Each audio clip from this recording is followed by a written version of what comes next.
Welcome back at WNST, Towson, Baltimore, and Baltimore Positive. The shirt out in front tells you so. Appreciate all of our incredible sponsors, including our friends at Liberty Pure Solutions. Take care of my hot water heater around here and the well water needs at WNST.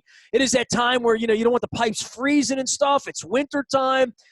But around here, right after like the Super Bowl, I would usually go away. And this is my 30th year of doing this annually.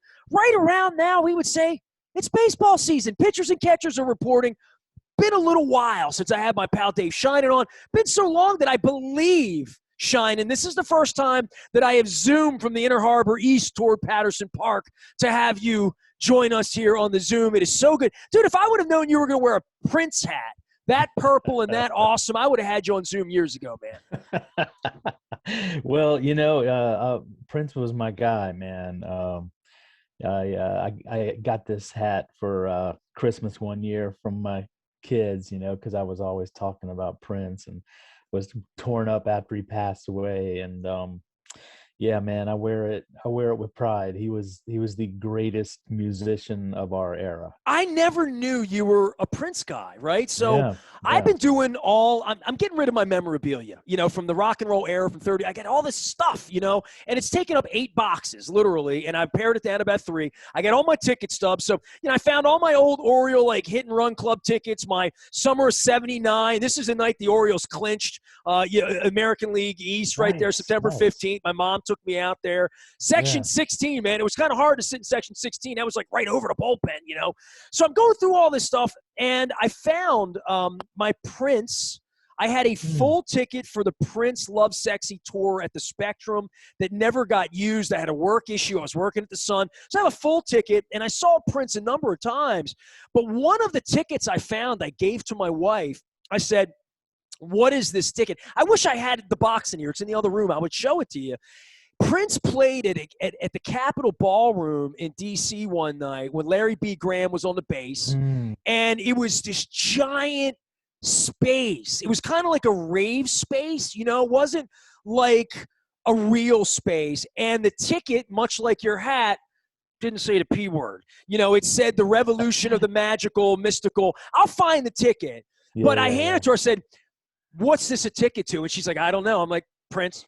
And of course there was the magical night at the Model Lyric, right? Did you participate in that one?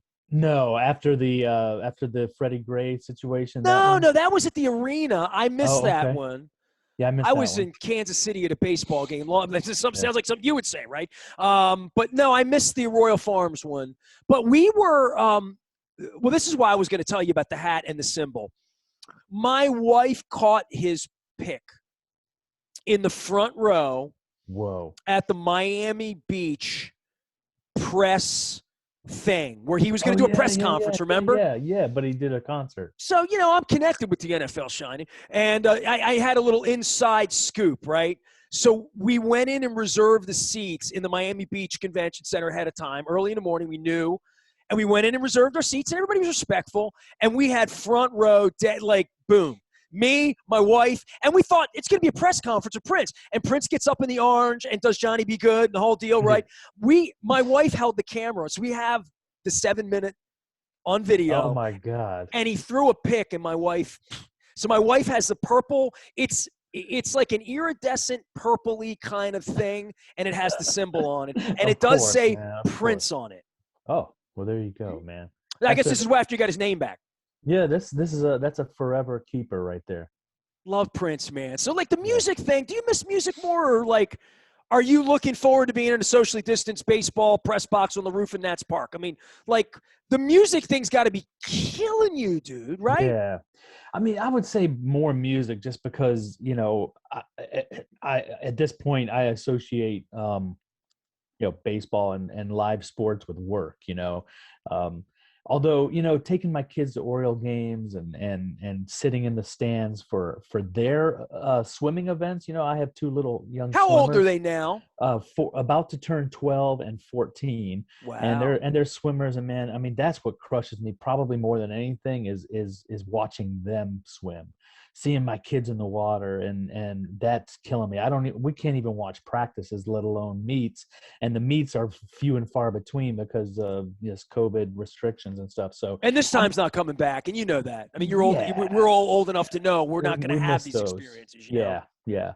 And so I miss it all. But live music is absolutely 100% up there with the biggest voids in my life. I can't tell you, man. I mean, how many shows I would go to, in the old days, and I don't know when that's coming back. I don't know what it's gonna look like when it comes back. But God, man, I can't wait. I can't wait to be back in a sweaty club, seeing a new up and coming band I at want a beer on the lawn in Bar. Merriweather. That's Yeah, when I'm going to know things are getting better. yeah, yeah. Whenever that night comes, the baseball side of this, and I bring you on to talk baseball, but you live near Patterson Park and you work for the Washington Post. I say it right. And forever we've known each other through baseball and sports and Olympics, and just sort of common love of the same things. And I'm finding all these ticket stubs, whether it's old blast ticket stubs or skipjacks or clippers or concerts, lots and lots of concerts and Merriweather tickets. And I was telling the story the other day about Howard Jones at Merriweather during the Cicadas of '87, Wow. and we got Cicadas coming back, and I'm planning on getting them into my diet at some point before it's all over with. But baseball and where we are and the lease, I had a hour-long conversation with Marty Conway. I hope everybody goes and checks it out. I've had Maury Brown on talking ACDC and rock and roll and baseball this week. Yeah, yeah. I don't want to say you're getting transferred out of baseball or, whatever. I'm trying a year into this, Dave, and I haven't had you on since we've been Zooming, and I feel like I've been Zooming for a year, But just what the plague is going to do on the other side for sports, for business, for mojo, for the things you're really going to want to do. And I'm going to tell you about Patterson Park and my wife walking the city and things that I've learned to enjoy, that I have found other things, other girls, other events, other things to occupy my time that don't include watching hockey games for no one, crappy college basketball where there feels like there's no outcome and I'm wondering why they're playing, 4-game college football seasons where national champions were, like all of this. And I've called it, you'll love this, I've called it the Eddie Feiner syndrome, right? Like where it jumps the shark and it's no longer like sanctioned. It's more just like a pickup game or a tournament or a weekend bender or an exhibition like Eddie Feiner pitching down at Stemmer's Run when I saw him when I was a kid. I'm having trouble with sports right now as it is. I'm not going to have any problem with a concert when it comes back. It's going to be real. But other than the NFL, which felt like a good competition, watching the Preakness be run for nobody in October and watching the Masters be played where there's no like all of that. When this is over with, I just think there's going to be a paradigm shift all throughout all of this. And I don't know that we're really ready for that. Yeah, and I don't know what it's going to look like. And I mean, I don't, there's two sides to this, right? With sports in the age of COVID. I mean, one is that, getting it back and having sports as an anchor in our daily lives was important. And so all the times when I would feel like this is stupid, inconsequential, silly, ridiculous stuff for me to be writing about sports during this time when my colleagues at the paper are writing about life and death and writing about politics. Whenever I started to feel this pointless, I would think about how important it still is to people and how even in these times we need something like that to distract us, I guess. But then the flip side is that I mean, you come to realize what's important in America when you start to see what endured and what kept going through the pandemic. Our kids were in Zoom school and they're still in Zoom school. They haven't been in a classroom in almost a year now. And they're 12 and 14 and they watched people like Spider-Man climbing the Capitol 5 weeks ago. Yeah. And mom and dad have to explain that to them. Yeah. And restaurants shut down. We've lost restaurants in our neighborhood. We've lost who knows how much cultural identity and business in the city and in the country. But there wasn't a single professional sports league really that shut down completely, right? I mean, everything kept going. So it tells you what's important, and maybe it's not the right things, you know? Television's important. That's how the guy got elected to begin with, right? Yeah, I mean, television runs it all, right? I mean, that's believe me, I came to understand that writing about baseball in the age of COVID, and how, you know, the smart play would have been to delay everything and push the World Series maybe into November if you had to, but you know, TV said no way, and that's the same thing that's happening right now with the 2021 season. You know, it would have been smart to wait a while, let the vaccine work its magic, get people vaccinated, get players vaccinated, get fans back in stadiums, push the World Series into November, December. But TV, you know, runs everything, and that was a non-starter. So, Well, the you know, money won't wait, right? well, TV won't wait. I mean, TV has TV the is the money. NFL. Yeah, TV is the money, and so you know, TV has the NFL and everything else in November, and they don't want baseball pushed into there. So, you know, money rules all, and I think that's the you know, that's always the takeaway, right? No matter what we're talking about, you know. But in sports in the age of COVID, that was the story, that money runs all. Dave Sheinin is here from the Washington Post, but he lives here in Baltimore, you know, on the other side of Butcher's Hill and by Patterson Park, and we're going to get to that in a couple of minutes. But I want to stay on baseball and on the city, and I've been bringing this topic up. This is my big thought for the week, and I guess it started with Marty Conway and the 2-year lease. And in talking about the city, and you've seen the emergence of the city, you know, through the course of your adulthood. You and I have known each other since we were, you know, whippersnappers at this point, almost 25, 30 years, whatever it's been. And the notion that the Inner Harbor would be built and there'd be an aquarium and a science center, and then the next thing would be retaining the baseball team with a dream of stealing a football team, right? Like that was what that's what Marty Conway and Larry Lucchino and Edward Bennett Williams and Eli Jacobs, like that's what that was in 1988, 89, 90, 91.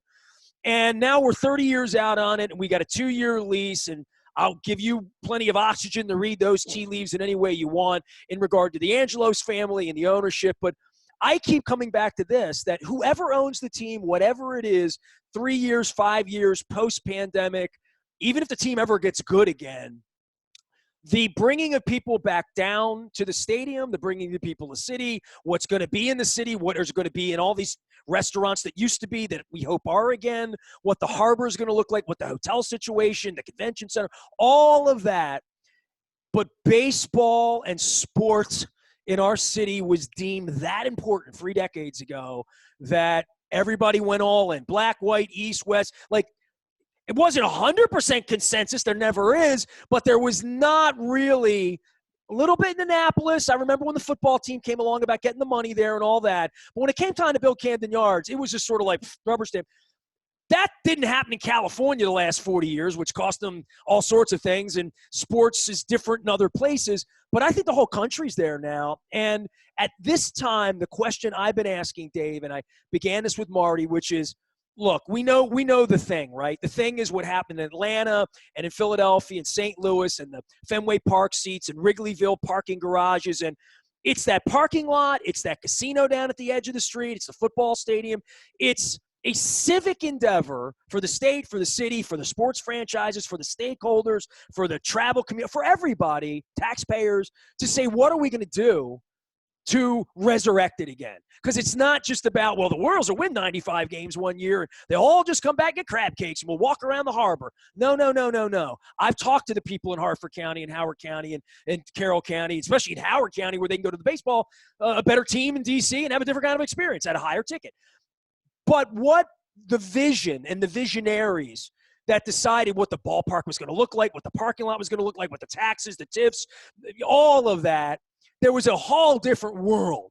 And I don't know what that world's going to look like, but the Orioles and Marty and everybody smart knows something's going to need to be erected, constructed, that's going to be quasi-public, that's going to make it worth a billion-dollar investment on the part of the state and the community to do something to inject life back into it for the next 15, 30 years.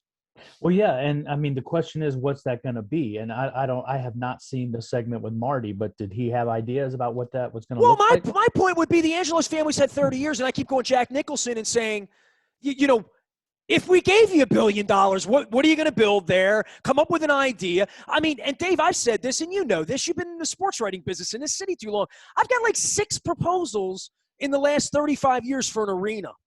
That was never going to happen. It was never real. You know, it had the circus and some fake NHL team that they were never going to get, you know, bring back the Bullets, all of that. I haven't seen anything for like what they really want to do with the harbor, what they really want to do with the parking lots over here. Like all of that.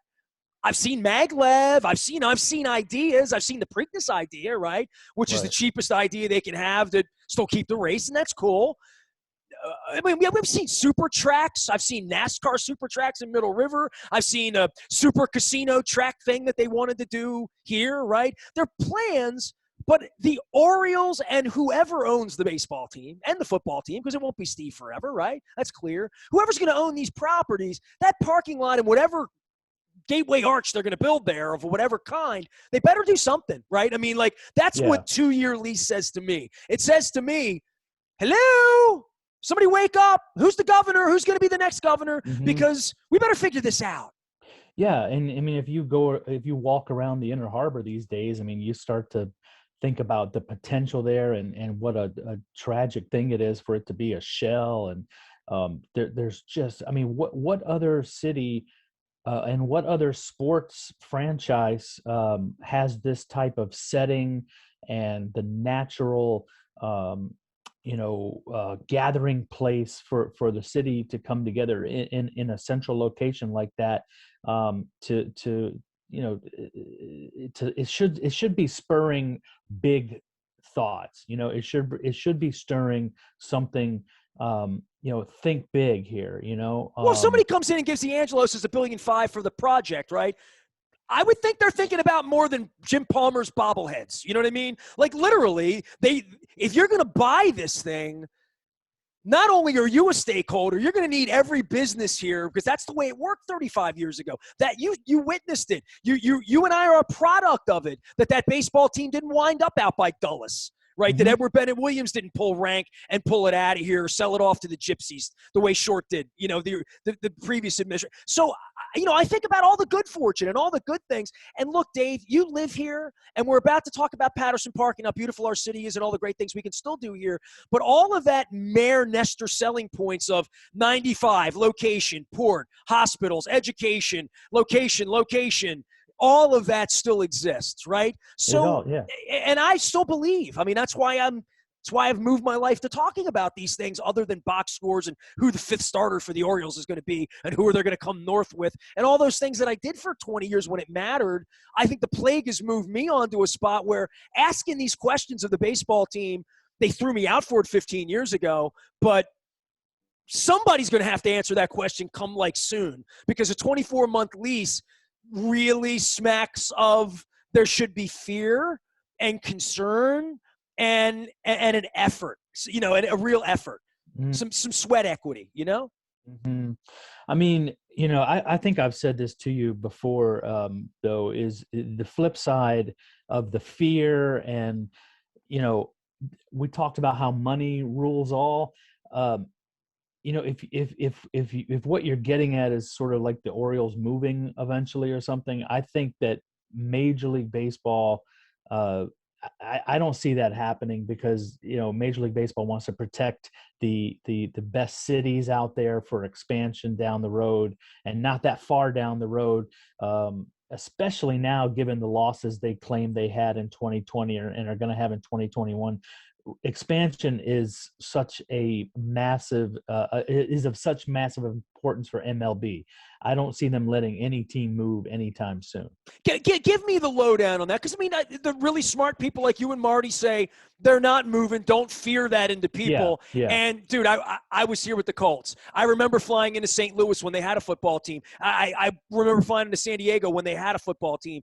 And Atlanta built another stadium. Texas just built another stadium, right? So you can sing me about Camden Yards, but at some point, people are going to need to come back. And when they come back, and this is where Marty jumped in, at some point, it's going to have to be more than what we left 30 years ago, which was, quite frankly, a stadium that was designed to look like 1940, right? So you're now, like, functionality-wise, the way the people wear these little orange passes and they wander about like a general admission wandering seat, and the picnic area and the beer deck and all of the things. There's going to have to be some real state money involved. I mean, a real, you and I are going to pay for whatever they're going to do over there. So I hope they do something good. Well, and they need it, right? At this point, I mean, Camden Yards, look, is still a great stadium. It's still one of the best. I think I talk to people in my walk of life all the time who consider it, a top 3, top 5 stadium in baseball. It still has that appeal, but it's outdated for what the game has turned into. And you look at like the revenue streams, that places have created out of thin air, like in Boston and at Wrigley Field. There's going to have to be some innovative thinking about modernizing and updating and renovating and expanding the revenue possibilities for Camden Yards. So I think there's a lot of things that are going to need to be done to that stadium, but I see that stadium outliving both of us, as the functionary, home of the Baltimore Orioles. What do you know about Nashville and expansion in regard to, well, they'll eventually be a team there, right? I mean, it's just a matter of what that team is. Yeah. Explain to our audience the dynamics of the cash grab of adding expansion teams. And I guess you could read up on the Seattle Kraken, right? Or, whomever, to figure out the going rate. It just means everybody winds up getting a nice little, $50 million check, right? Yeah, that's exactly right. And I mean, I think at one time, Nashville looked like a imminent sort of thing, like not tomorrow, not even maybe this year, but maybe by next year. A very interesting thing happened with Dave Dombrowski becoming sort of involved in the ownership group there and becoming the lead liaison between the ownership group and Major League Baseball. Dave Dombrowski was set to be a part owner and team president of the Nashville team when that happened. He got fired from the Red Sox, and instead of taking another job in baseball, which he could have done, he went to this Nashville ownership group and became the point person for that. Under the guise they were going to steal a team or get an expansion team? I think the thought was expansion, because again, baseball is not going to move one of its problem teams like the A's or Tampa Bay Rays until they're trying to get stadium deals for those teams because they want to protect cities like Nashville. Instead of giving that over to one team like Tampa Bay or something like that, they want to hold that out for the $1 billion. Well, the NFL did that with Los Angeles for 2 decades. Well, and baseball's done that too. I mean, the Marlins, the Rockies, the D-backs. I mean, going back to the Mets in '62. I mean, baseball. Expansion is a way to infuse immediate cash for every team in the league. The downside, of course, is that it's shaving the pie for everybody a little thinner in terms of revenue sharing down the road. But there's an immediate cash infusion, which the Players Association love 50 more jobs too with 2 teams, right? Absolutely, you wouldn't get any blowback from them. But what happened is that Dave Dombrowski, it certainly appears, got wind that maybe this was not happening as on the timetable he thought. And so, he left that Nashville group, took the job with the Phillies. So now I think the question with expansion is now kicked down the road for some time. We don't really know when that's on the agenda. Rob Manfred kind of talks around questions about it. He talks, instead of expansion, he wants to talk about settling the A's and the Tampa Bay Rays stadium situation. So now I think we're at a point where we don't know when it's going to happen, but it's going to happen. And I think Nashville is still the leader in the clubhouse for the first city to get an expansion team when it happens. Dave Sheinin is here from the Washington Post. Now, professionally, you're like on baseball, but like doing other stuff, right? And I would think you love this at this point in your life, to say, I can write about anything that I dream up that's a great story, right? Yeah. Which is what we all dream of doing, right? Yeah, exactly. It's not specifically towards baseball. I probably will still have a hand in some of that because it's territory that's familiar to me. But I'm on this team of there's 4 of us. We're called the Sports and Society teams. So we're writing a lot of stories about the intersection of sports and society, which, as you know, right now has never been more prominent when you think about race and gender issues and COVID, playing through a pandemic. I mean, that falls under our purview as well. So it's a really cool gig, and I'm really excited to jump into it. I've only been at this for a week and change. Well, I love that your hat mixes two of your favorite things, sports and a baseball hat. So that, Yeah, or excuse yeah. me, music and a baseball hat, I should say. 0.0, says Fangraphs of the Orioles. Blutarski, and, of course, I tweeted out, so you say there's no chance? I've been saying that on the radio for a long time, and they called me a heretic. As much as we can bang about the parking lot and John and Peter and where Peter is and where Mike Elias is and whether they're going to let fans in and whether we're going to go drink beer or not, what's the real prognosis for the baseball? Because I got to think Mike Elias might be scratching his head this far into this saying, why did I sign up for this gig to some degree? I know they're just starting to sign international players and doing things that other franchises have been doing since last century.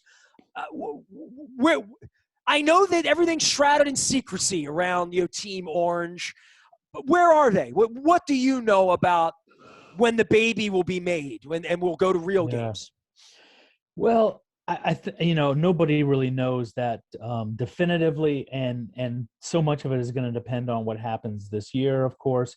I do think that, this could be a year where a corner is turned and you start pointing towards building back up in 2022. I think so much of that's going to depend on Adley Rutschman and some of the, the prospects that are close. But, I mean, the thing that disturbs me and that I still, I'm not a big fan of the tear down and rebuild. There was a time when that was effective.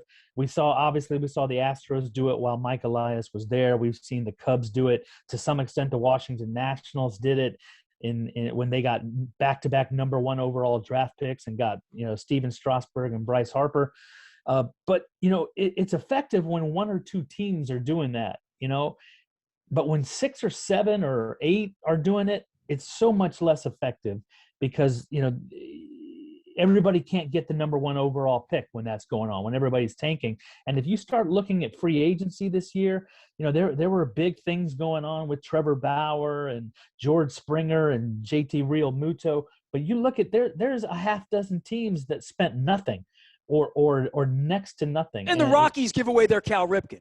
Right. The Rockies gave away their Cal Ripken and for pennies on the dollar, and have not signed, to my knowledge, a single guaranteed contract with a big league free agent. Maybe they're moving to Nashville. Yeah. So yeah, where does the line start, right? So it's going to be super hard for the Orioles to pull off what the Astros did. And of course, that's the model everybody wants to use. And it's a great model. And yeah, if you can pull that off, more power to you. But the Astros didn't have competition in 2012, 2013, 2014, when they were tanking the way the Orioles do right now for, draft picks, for cheap pieces. So it's exponentially harder to pull it off. And I don't know. I have real doubts about it. I would have preferred them to, if you're going to rebuild, do it on a smaller level and keep a competitive team on the field. There are teams, there are teams who continue to do that, who continue to try and then once in a while kind of get lucky. And that's a proven model as well. And I think a much more rational one. I liked it better when the Red Sox and the Cubs sucked just because they sucked, not because they were trying to suck. I mean, The beauty was they were trying to be good and they sucked. Not they were trying to suck and suck. It's easy to suck when you're trying, I mean, when teams like that are not trying to win, you have to be really bothered about where the sport is headed right now. Well, I think the brand of all of it is a little messy. All right, so the brand of Baltimore is messy, but I want to give some Baltimore love into your neighborhood and let you wax for a minute because last May, the first time my wife and I could go out and walk around, the first time we felt a little like, all right, we're not going to die by taking a walk, and we got our masks. We walked over and got pizza over at Verde, and we carried it up to Patterson Park, and we old Love that. school ripped it with the pesto and the nuts. Oh my God, the pistachios was incredible. Yeah, And I we know that one. pulled beer, out of a paper bag, and we sat in the park bench. And there were some dudes of my Latin persuasion kicking a soccer ball, and there were families, black people, white people, young people, old people. It was a beautiful night in the park. The sun was setting. And my wife's like, well, the car's over here, but we didn't even have the car. We were walking, as a matter of fact. We didn't have the car. We were walking. She's like, let's walk over toward the pagoda. And I'm like, I don't know what's over toward the pagoda. I just know where the Oh, pagoda is. oh And I just man. know. So I have been to Patterson Park genuinely 10,000 times. I played hockey at the bubble, and I won the pitch hit and run, the Tom McCann pitch hit and run. I won it in Highlandtown, and I got to go play at Memorial Stadium when I was 10 years old. Nice. So yeah, literally. I mean, so like I cover games and nuts, tournaments, all that. So we're on the park bench, and I want to give you the vibe. We're sitting with our backs to the castle, the Ukrainian castle, and we're staring into the park, northbound. The bubble's off to the right, and the pagoda's off to the left. And she's like, let's walk toward the pagoda. It's a nice night. I'm like, all right, I got pizza, I had a beer. I'm like, good. We had a solo cup. I'm cool. We go for the walk, and people are jogging, doing stuff. And I'm like, I don't know what's there. And we turn a corner, and there's trees. And all of a sudden, like, I can't see anything anymore, and it feels like I'm in Central Park. And I go down in, and there's a pond, and there's birds, like birds I've never seen before, and flowers I've never seen before. And I start to walk on the path, and I said to my wife, I'm like, how in the world did I not know this was here? And you're laughing at me because it's your neighborhood. And I just wanted to tell you that story, that this plague has found us walking in Centennial Park, 2 Mile track in Howard County. It's had us walking in Gunpowder up in Bel Air, my wife up in Oregon Ridge. We've taken care of all the county executives. I've told them all, I've come to your county and gone for long walks in parks. But Patterson Park and the pond, I almost don't want to tell anybody about it because it was so cool. And that's awesome. I got to tell you one thing is, and I'm terrible at self promotion, but on the record I put out in 2018 called First Thing Tomorrow, the closing song is called Goodbye City, and it started with me sitting by the pagoda one day and looking out at the city, looking east. And you've got Mr. Bow out there on Brewers Hill. You can see the Key Bridge, and so I wrote this song, and it's got it starts out at Pagoda Hill. A man can still find sanctuary out among the squirrels and whippoorwills. So, and it's got Mr. Bow in it. Mr. Bow starts the second verse. It's got the Key Bridge in it. It's got Cal Ripken in it, the Iron Man, and it's about. I wound up ruminating about friends who had left the city, and that's why it's called Goodbye City.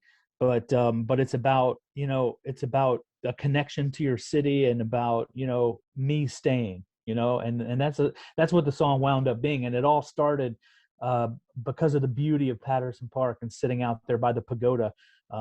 Which is I can see the pagoda from my roof deck. It's I'm 1.5 blocks from the pagoda.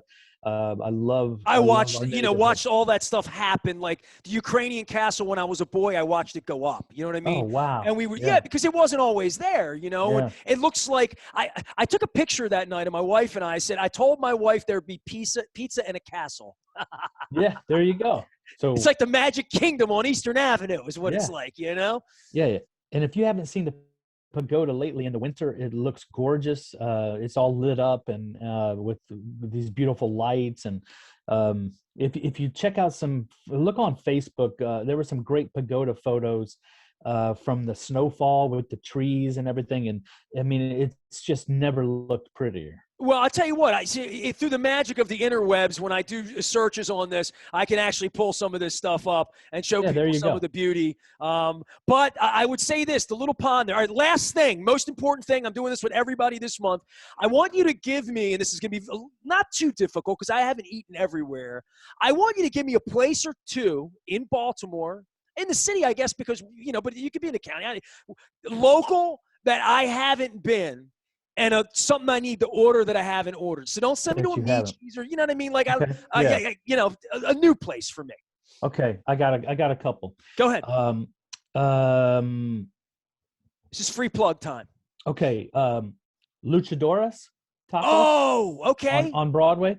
Um, um, La Burrita, Argentine steaks and pastas and stuff in Butcher's Hill on Fairmount, I believe, in Chester. Oh, La, wow. La Now Burrita. you're helping me. And now you're talking my side of town here, right? Yeah, La All right. Burrita. Spell that. La LA and then Barrita. Okay, gotcha. North Chester Street. I'm looking it up. Yep. Yep. Okay, it's a little west side. I like it. Phenomenal. Okay. Water for chocolate. Incredible brunch spot, but also sort of Caribbean and soul food influenced dinners and new American type of cuisine. Dude, you're giving me a tour of Butcher's Hill and Upper Fells Point. I like it. And right around the corner from me is Charmed Kitchen, which has right now is doing only takeout, but also has like a small little grocery and beer and wine and old line spirits, which is they got ceviche in that place. Look out. Yeah. So there you go, man. That's 4 or 5 places. Man, you can keep me busy this summer. I'm gonna promise you, I'm gonna text at you when I'm within 8 blocks and when I'm there, and you're either gonna come and have some red wine with me, or at least we're gonna toast you. All right? Where else am I going, man? Well, going places in that Prince hat. Let me tell you what, man. That's the symbol there. Sheinin, I love you, man, and I appreciate these stories, and I love that your music had something to do with the park and the pond and the pagoda. Yeah. I went to Japan before all this was happened to see you too. And I think we got COVID, believe it or not, last January. My wife and I were pretty sick during that point when Lamar lost last year. And, the pagoda and Japanese culture. And, hey, I'll give you a spot. Have you had ramen Otsuki down at the Inner Harbor? Have you had ramen on Broadway? You like ramen? Yeah, on Broadway, yes. That's the same family that owns the place near me. It's right near Luchadores, right around the corner from Ecobon. Hold on, I'll get you the name because they're both called ramen something because I want to make sure. Hold on, ramen. Hold on, Kippo ramen. Yes, I have. And but our friends are Ramen Otsuki. It's literally the best ramen I've had this side of Tokyo. So while we're on pagodas, I want to give some love there. All right, appreciate you, Sheinin. We'll see you at a baseball game. All right, buddy. Good to see you. Thanks for having me. Dave Sheinin on special assignment sent by the symbol himself. You find him out on the interwebs, and by all means, buy the album, download, support local artists, support local sports writers. Support the Orioles, for crying out loud. They only got 2 years left on the lease. I can start saying that now. We are WNST.net, AM 1570, Towson, Baltimore. We never stop talking great Baltimore places. I'm going to get fat this year eating all these carnitas.